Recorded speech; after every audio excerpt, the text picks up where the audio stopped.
Hi hello ನಮಸ್ಕಾರ ಸ್ನೇಹಿತರೆ. Mister Basha YouTube ಚಾನಲ್ಗೆ ನಿಮ್ಮೆಲ್ಲರಿಗೂ ಸ್ವಾಗತ ಸುಸ್ವಾಗತ. ಇವತ್ತಿನ ಈ ಒಂದು ವಿಡಿಯೋದಲ್ಲಿ ಗಿಲ್ಲಿ ಹಾಗೆ ಕಾವ್ಯ ಅವರ ಮದುವೆಯ ಬಗ್ಗೆ ತುಂಬಾನೇ ಚರ್ಚೆಗಳು ನಡೀತಾ ಇವೆ.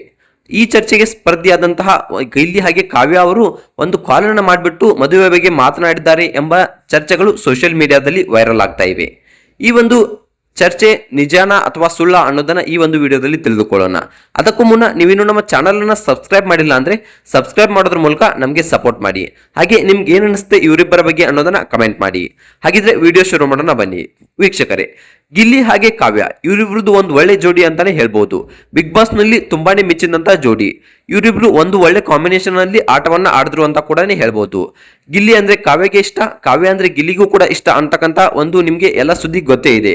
ಹೌದು, ಗಿಲ್ಲಿ ಅವರು ಎಷ್ಟೇ ಕಾವ್ಯ ಅವರನ್ನ ರೇಗಿಸಿದ್ರು ಕೂಡ ಕಾವ್ಯ ಅವರು ಗಿಲ್ಲಿ ಮೇಲೆ ಅಷ್ಟೇ ಕಾಳಜಿ ಪ್ರೀತಿಯನ್ನ ತೋರಿಸ್ತಾ ಇದ್ರು.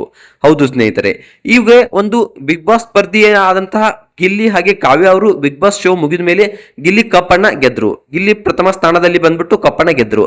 ಹಾಗೆ ಕಾವ್ಯ ಅವರು ಕೂಡ ರನ್ನರ್ ಅಪ್ ಆದ್ರು. ಹೌದು ಸ್ನೇಹಿತರೆ, ಕಾವ್ಯ ಹಾಗೆ ಗಿಲ್ಲಿ ಅವರ ಮದುವೆ ಬಗ್ಗೆ ಸೋಷಿಯಲ್ ಮೀಡಿಯಾದಲ್ಲಿ ತುಂಬಾನೇ ಚರ್ಚೆ ಆಗ್ತಾ ಇದೆ. ಹಾಗೆ ತುಂಬಾನೇ ಗಿಲ್ಲಿ ಅವರು ಕಾಲ್ ಮಾಡಿ ಅಥವಾ ಕಾವ್ಯ ಅವರು ಕಾಲ್ ಮಾಡಿ ಮಾತನಾಡಿದ್ದಾರೆ ಅಂತಕ್ಕಂಥ ಒಂದು ಮಾತನ್ನ ಇಲ್ಲಿ ಹೇಳ್ತಾ ಇದ್ದಾರೆ. ಹೌದು ಸ್ನೇಹಿತರೆ, ಈ ಒಂದು ವಿಡಿಯೋ ಬಗ್ಗೆ ನಾವು ತಿಳಿದುಕೊಳ್ಳೋಣ. ಇದು ನಿಜಾನ ಅಥವಾ ಸುಳ್ಳ ಅನ್ನೋದಂತ ನೋಡೋದಾದ್ರೆ ಖಂಡಿತವಾಗಿಯೂ ಗಿಲ್ಲಿ ಹಾಗೆ ಕಾವ್ಯ ಅವರು ತುಂಬಾನೇ ಸಲ ಕಾಲ್ ಮಾಡಿ ಮಾತನಾಡಿದ್ದಾರೆ. ಹಾಗೆ ಕಾವ್ಯ ಅವರು ಹೇಳಿದ್ದಾರೆ, ಗಿಲ್ಲಿ ನಾನು ನಿನ್ನನ್ನ ತುಂಬಾನೇ ಮಿಸ್ ಮಾಡ್ಕೊಳ್ತಾ ಇದ್ದೀನಿ ಅಂತ ಮಾತನ್ನ ಹೇಳಿದ್ದಾರೆ.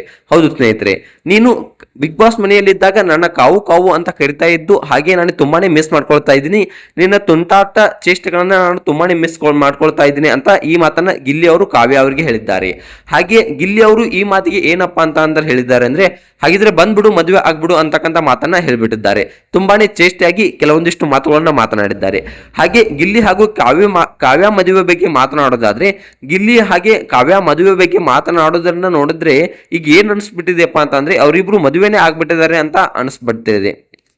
ಕೆಲವೊಂದಿಷ್ಟು ನೆಟ್ಟಿಗರು ಗಿಲ್ಲಿ ಅವರನ್ನ ಕೇಳಿದಾಗ, ನಾನು ಖಂಡಿತವಾಗಿಯೂ ಕಾವ್ಯನ ಮದುವೆ ಆಗೇ ಆಗ್ತೀನಿ, ಆದ್ರೆ ಮನೆಯಲ್ಲಿ ಒಪ್ಪಬೇಕು, ಮನೆಯಲ್ಲಿ ಎಲ್ಲರ ಸಂಪೂರ್ಣ ಒಪ್ಪಿಗೆ ಇದ್ರೆ ನಾನು ಖಂಡಿತವಾಗಿಯೂ ಕಾವ್ಯ ಅವರನ್ನ ಮದುವೆ ಆಗ್ತೀನಿ ಅಂತಕ್ಕಂಥ ಮಾತನ್ನ ಇಲ್ಲಿ ಗಿಲ್ಲಿ ಅವರು ಹೇಳಿದ್ದಾರೆ. ಹಾಗೆ ಕಾವ್ಯ ಅವರನ್ನ ಕೇಳಿದ್ರೆ ಕಾವ್ಯ ಅವರ ಸಂಪೂರ್ಣ ಹೊಣೆಯನ್ನ ಅವರ ಮನೆಯವರ ಮೇಲೆ ಹಾಕಿಬಿಟ್ಟಿದ್ದಾರೆ. ನಾನು ನಮ್ಮ ಮನೆಯವರು ಹೇಗೆ ಹೇಳ್ತಾರೆ ಹಾಗೆ ಕೇಳ್ತೀನಿ, ಅದು ಗಿಲ್ಲಿ ಆದ್ರೂ ಸರಿ ಇನ್ನೊಬ್ಬ ಹುಡುಗ ಆದ್ರೂ ಸರಿ, ನಮ್ಮ ಮನೆಯವರು ಯಾರನ್ನ ತೋರಿಸ್ತಾರೋ ನಾನು ಅವರನ್ನೇ ಮದುವೆ ಆಗೋದು ಅಂತಕ್ಕಂಥ ಮಾತನ್ನ ಇಲ್ಲಿ ಕಾವ್ಯ ಅವರು ಹೇಳಿದ್ದಾರೆ. ಗಿಲ್ಲಿ ಆಗ್ಲಿ ನನಗೆ ಬೇರೆ ಇನ್ನೊಬ್ರು ಆಗ್ಲಿ, ನಮ್ಮ ಮನೆಯವರು ಯಾರನ್ನ ತೋರಿಸ್ತಾರೋ ಅವ್ರನ್ನೇ ಮದುವೆ ಆಗ್ತೀನಿ ಅಂತಕ್ಕಂಥ ಮಾತನ್ನ ಹೇಳಿದ್ದಾರೆ. ಗಿಲ್ಲಿ ಹಾಗೆ ಕಾವ್ಯ ಅವ್ರದ್ದು ಒಂದೊಳ್ಳೆ ಜೋಡಿ ಅಂತಾನೆ ಹೇಳ್ಬೋದು.